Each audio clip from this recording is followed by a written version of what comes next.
Bonjour à toutes et à tous et bienvenue au Cryptos Technical Briefing du mardi 4 juillet 2023. Chers amis, bienvenue. Comme chaque semaine, comme chaque mardi, de quoi allons-nous parler? Bien, on va parler crypto. Nous allons parler du cours du Bitcoin. D'ailleurs, c'est les soldes. C'est les soldes, chers amis. Vous connaissez notre service Cryptost Research, sur lequel moi j'interviens personnellement chaque matin, mais surtout sur lequel vous avez les experts des analyses on-chain fondamentales et stratégies des airdrops. Eh bien, puisque c'est les soldes, j'ai deux cadeaux pour vous. Le code promo solde 60, c'est moins 60% sur l'abonnement mensuel. Et le code promo solde 100, c'est moins 100 €, une réduction de 100 € sur l'abonnement annuel. Voilà, chers amis, c'est pour vous en ce début d'été. Alors, moi, je vais essayer de rester avec vous tout l'été, chaque mardi, pour accompagner le marché crypto, parce que je sens que quelque chose se passe, quelque chose se prépare, même si le cours du Bitcoin, là, ne parvient toujours pas à réaliser la cassure technique haussière, le breakout. Le breakout, c'est comme ça qu'on dit en anglais chez nos amis britanniques. Le breakout de la résistance des 31 000 $. Au moment où j'enregistre cette vidéo, ce breakout n'est toujours pas réalisé. Alors, il y a plein de raisons à cela. C'est une énorme zone de résistance technique. C'est les plus hauts de l'impulsion haussière du choc bancaire. C'est aussi une zone de liquidité importante. On va reprendre tous ces éléments ensemble. Mais tout de même, les 6 premiers mois de l'année, le semestre, est particulièrement intéressant pour les actifs risqués. D'ailleurs, au sein de tous les actifs risqués, c'est le cours du Bitcoin qui est leader. Et donc la grande question que vous et moi, nous nous posons, c'est bien comme ça qu'on dit, que vous et moi, nous nous posons, que je me pose personnellement, en tout cas, comment défendre ces 85% de hausse depuis le début de l'année? Comment les défendre? Ah oui, ce ne sera pas forcément évident.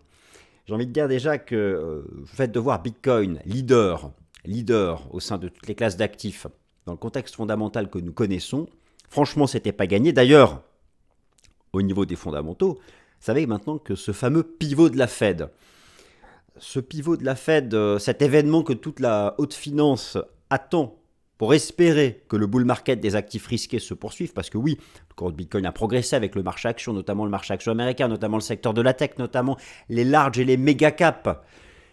Eh bien, ce fameux pivot de la Fed, eu égard aux fondamentaux, serait repoussé au printemps 2024. Alors voilà, l'été va voir la mise à jour d'un certain nombre d'indicateurs de conjoncture macroéconomique, notamment pour l'économie américaine. Il ne faut aucune déception. D'ailleurs, ça commence cette semaine avec ce vendredi la publication aux États-Unis du rapport NFP, mais le véritable enjeu, pour ne pas bouleverser la reprise du marché crypto. Alors en dehors de tout ce qui le concerne, en dehors de tous les facteurs endogènes, mais finalement je me dis qu'au fond, on a plus ou moins eu, pour la partie endogène, tous les risques possibles et imaginables. Enfin, il ne faut pas dire ça, il existe toujours la possibilité du signe noir. Qu'est-ce que c'est que le signe noir? Le signe noir, mais justement, c'est quelque chose auquel on ne pense pas. On peut tous lister des risques. D'ailleurs, si je vous pose la question, qu'est-ce qui pourrait refaire trébucher le marché crypto? Qu'est-ce qui pourrait, par exemple, créer un double top à 31 000 $? Ça reste, d'ailleurs, c'est pour les bears, c'est leur rêve. Le double échec à 31 000 $, le marché retombe, brise 25, double top, boum, 12K. C'est vrai que ça fait quand même un certain temps qu'ils les attendent, ces 12K. Bon, typiquement, un signe noir, si vous pouvez me lister une série de risques potentiels, c'est pas un signe noir. Parce que le signe noir, c'est quelque chose auquel on ne pense pas. Donc voilà, il y a toujours des possibilités comme ça que le marché trébuche. Pour le moment, l'action des prix dans le sens de la tendance haussière.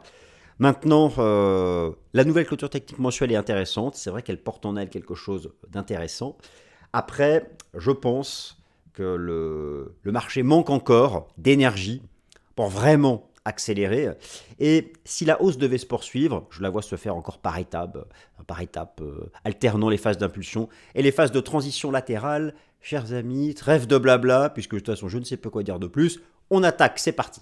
Alors je me suis réduit, chers amis, et puis donc on attaque directement par un mot sur les fondamentaux. Un mot sur les fondamentaux. La première bonne mauvaise nouvelle, c'est que le fameux pivot de la Réserve fédérale des États-Unis est reporté. Maintenant, on est carrément sur le printemps 2024. Alors, au final, ce qui compte vraiment pour le marché, je vous parlais à l'instant, qu'est-ce qu'il faut qu'est-ce qui serait nécessaire pour...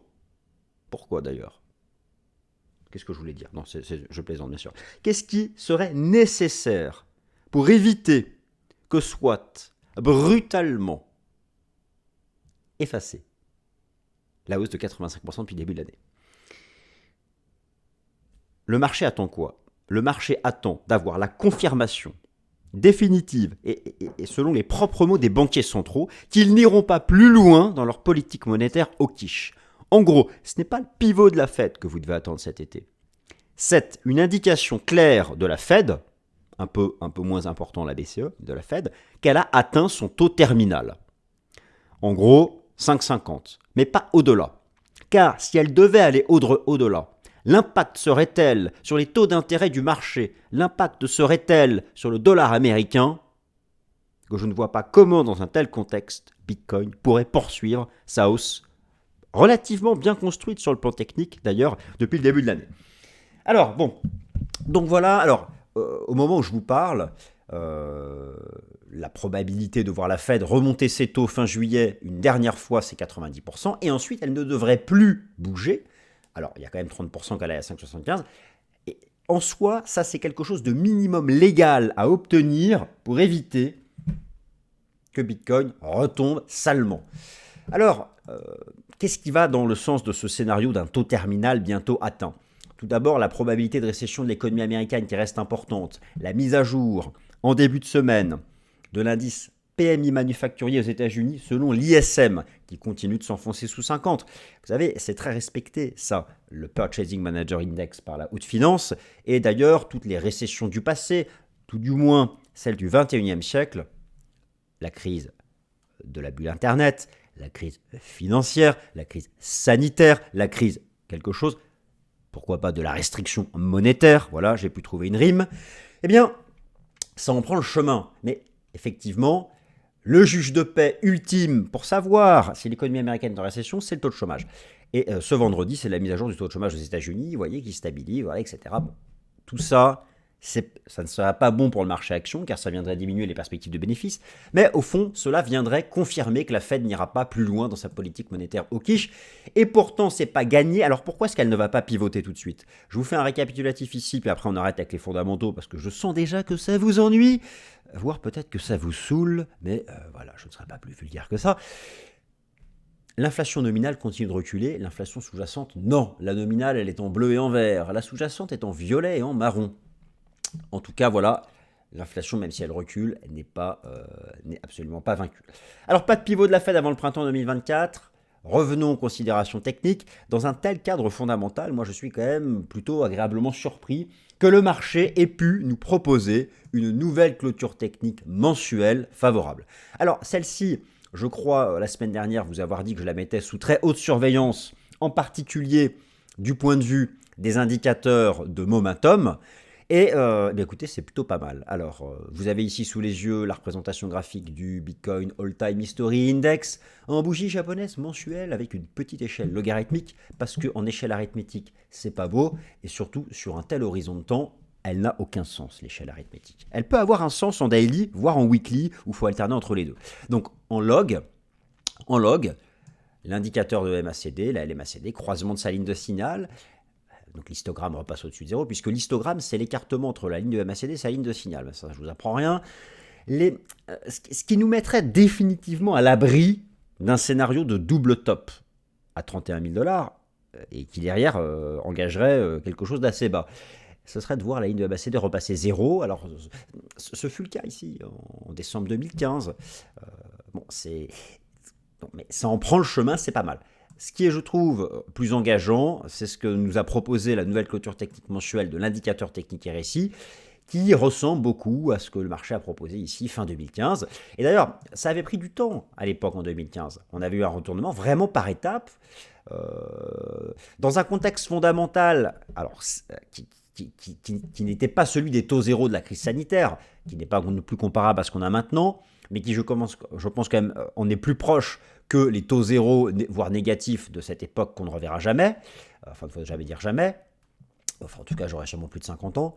Et donc voilà, ça avait pris des mois de transition latérale. Et petit à petit, on était entré dans le nuage, c'était reparti. Moi, dans le meilleur des cas, c'est quelque chose comme ça que je vois. C'est-à-dire que ce serait déjà bien d'arriver à rentrer dans le nuage, à faire un flat, et avec, en 2024, avec le halving, en sortir.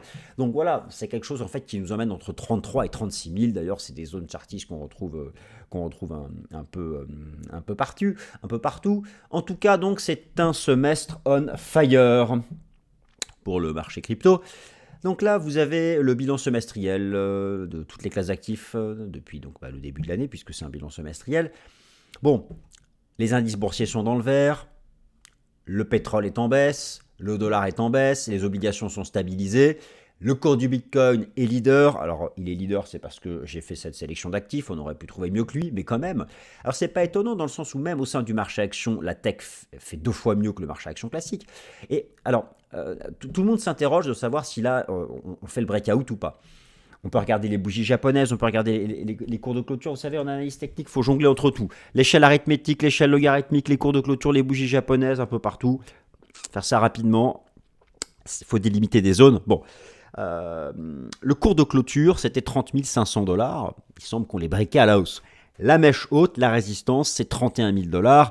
En weekly, c'est 31 000 $. Je vais vous montrer ça en Ichimoku, c'est le nuage. La zone de liquidité, pourquoi ça bloque là? C'est parce que vous allez voir, c'est là où commence la liquidité vendeuse. Elle est là, elle est entre 31 et 36. Donc, voilà, ça reste comme une espèce de chape de plomb. Et bon, mais en tout cas, donc, ce que je trouve intéressant avec cette représentation graphique qui fait le bilan semestriel, c'est que nous avons le cours de clôture. Et donc voilà, pour moi, si vous voulez, on peut y croire tant que le marché ne réintègre pas 30 500 $. C'est vrai que là, ça fait petite phase de transition latérale, on sera sorti par là, mais il y a peut-être une divergence. On va regarder ça justement dans un instant. Bitcoin, la vue graphique de moyen terme. Alors, je ne sais pas ce qui va se passer par rapport aux 31 000 $. Il est vrai que la structure technique est bien construite. C'est vrai qu'au final, c'était le plan. C'était le plan que nous avions vu ensemble. J'avais, à l'époque, je m'étais osé à comparer la situation avec août 2020, où le marché avait proposé une sorte de structure en ce que l'on veut, mais en tout cas de renversement haussier avec le pullback, le RSI sur 50. C'est vrai qu'au final, il y a eu cette pattern, il y a eu donc le retracement à 24-25, et c'est des choses assez comparables d'un point de vue du momentum. Donc tout ça est engageant.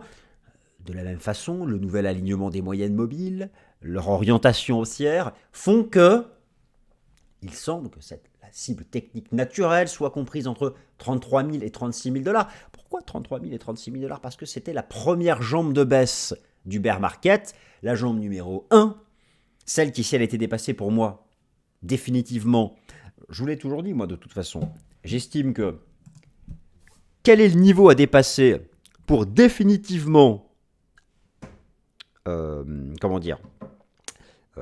invalider ceux qui visent 12 000 $, parce qu'il y en a encore, et puis ils auront peut-être raison, c'est dépasser 36. Pour 1000 raisons. Mais en tout cas, d'un point de vue chartiste, c'est parce que c'était le cours de clôture de la jambe 1 de baisse du bear market. Donc pour la vue moyen terme, nous en sommes là. Alors maintenant, toujours la vue moyen terme, l'aspect fractal. Alors oui, je laisse le scénario bear potentiel tant que le marché ne dépasse pas les 33-36, parce que voilà, ça reste, cela peut s'inscrire dans la construction technique baissière. Mais au final, le scénario pour moi qui semble pour l'instant majoritaire serait que nous aurions validé donc la vague 1 au sommet la crise bancaire, la grande vague 2 de mai-juin, nous serions partis pour une vague 3, et nous aurions fait la 1 de la 3, et là l'hésitation actuelle serait la 2 de la 3, bon voilà, patati patata, 1, 2, 3, 4, 5, ABCD, FGH, dans tous les cas, moi je pense qu'on s'inscrit plutôt dans ce scénario-là. Alors certains proposent que la vague numéro 1 soit terminée maintenant et que nous ayons fait maintenant la 5 $1 en échouant à 31 000 $ et qu'il manquerait donc ensuite une vague 2. Enfin, bref, tout est possible. Écoutez, tout est possible sur le plan fractal. Dans tous les cas, moi je trouve ça assez propre, la construction bullish. Et potentiellement, nous aurions démarré cette grande vague 3. Un point sur le sentiment, la participation. Il y a encore de la marge. Oui, il y a encore de la marge. Alors, je vous montre, ça fait longtemps que je ne vous l'ai pas montré, je suis là. Le Crypto Fear and Greed Index. C'est important parce que À partir de quand on peut douter d'un mouvement haussier? On peut douter d'un mouvement haussier lorsqu'il y a une surreprésentation à l'achat, lorsque le sentiment des acheteurs atteint son paroxysme haussier. Il y a plusieurs façons de le mesurer. Par exemple, sur le marché action américain, on utilise le sondage de l'AAI, l'Association américaine des investisseurs particuliers. Sur le marché crypto, le Greed Index et le Crypto Fear Index est plutôt pas mal. Là, c'est pareil, il y a encore de la marge. Donc, au niveau du sentiment, il n'y a pas d'excès. Il n'y a pas d'excès, donc ça, c'est plutôt une bonne chose. Au niveau de la participation, moi, je trouve ça toujours engageant que la hausse soit portée enfin par quelque chose qui est une réalité, qui est sensible sur l'engagement institutionnel, que l'on mesure avec, numéro 1, l'open interest sur le marché des options, l'open interest sur les contrats futurs, ou encore l'asset under management sur les ETF. Ici, vous avez la totalité de l'open interest sur les contrats futurs Bitcoin, tout exchange confondu, ça pousse avec l'action des prix. Au niveau des ETF, on peut reprendre l'asset under management de l'ETF BITO, voilà, où on a bien vu que la poussée récente, elle est due à des inflows.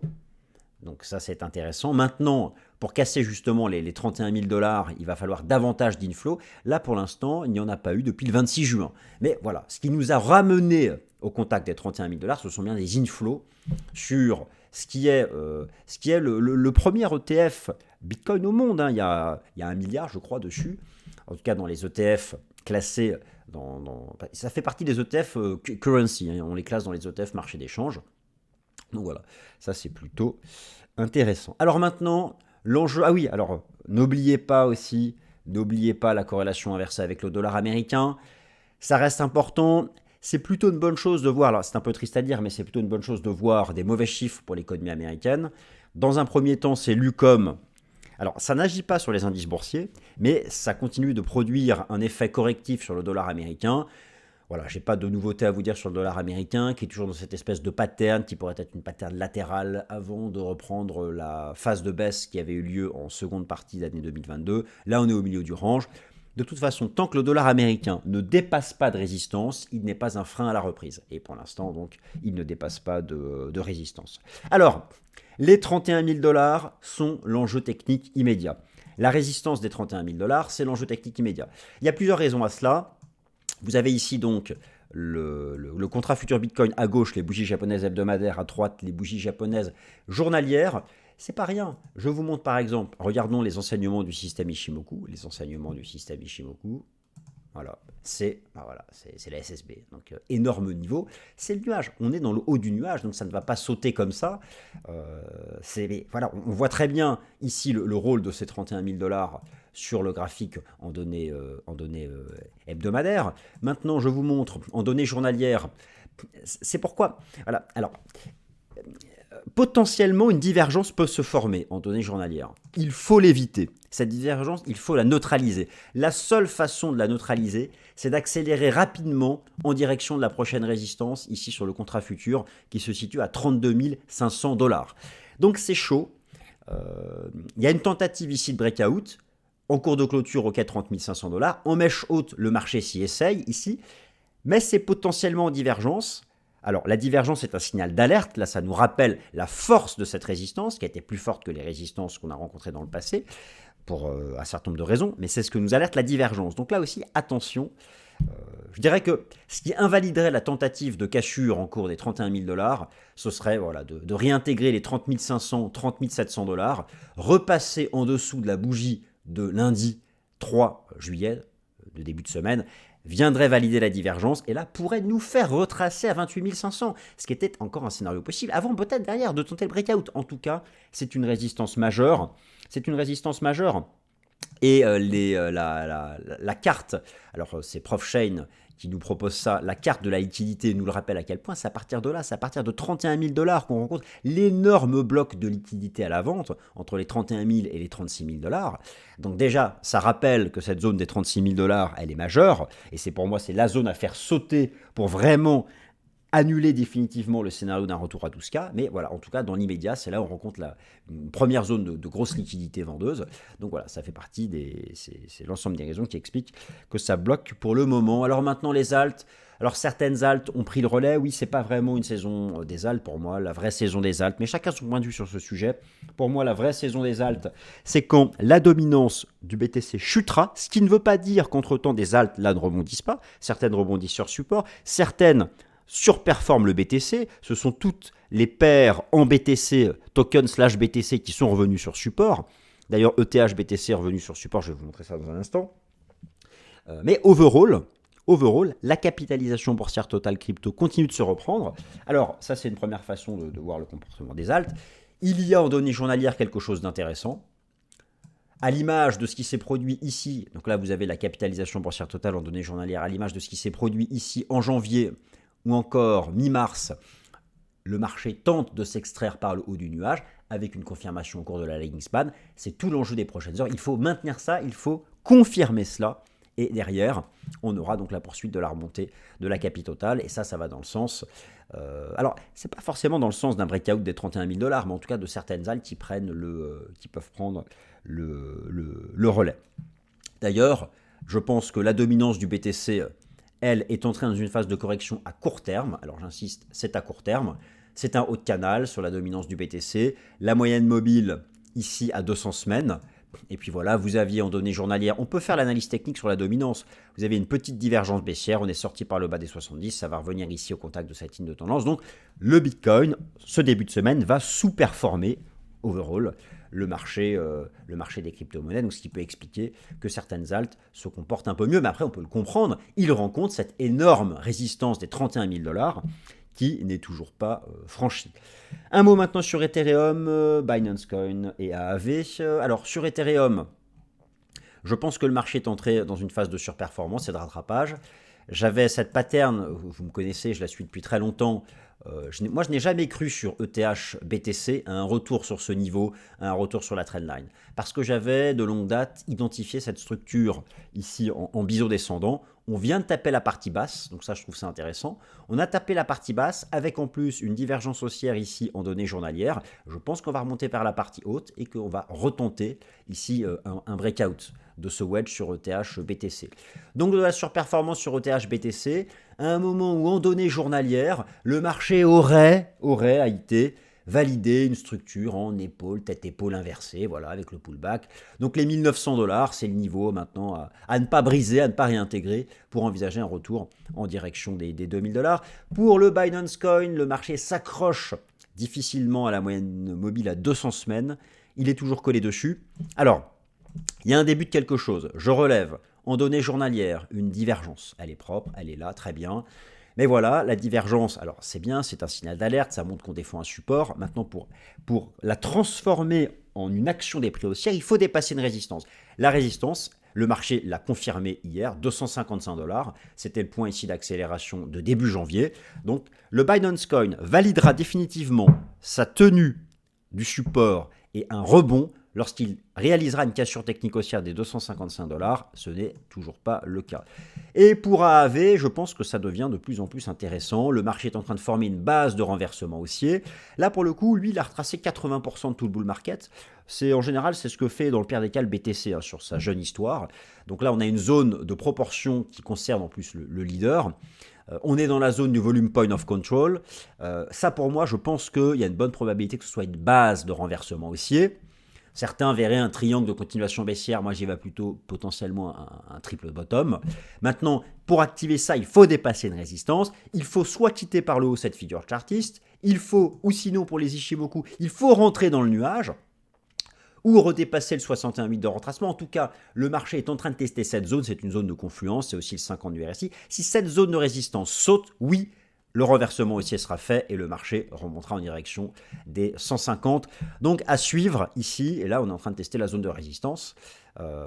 Mais voilà, ça peut être une zone d'accumulation pour un renversement haussier de long terme. Vous voyez comme je m'avance, maintenant ça va être au marché de savoir si j'ai eu raison ou non. Et voilà chers amis, ainsi s'achève le Cryptos Technical Briefing. J'ai essayé de dire tout ce que je pouvais en un minimum de temps. Merci à toutes et à tous, et puis à la semaine prochaine. Salut!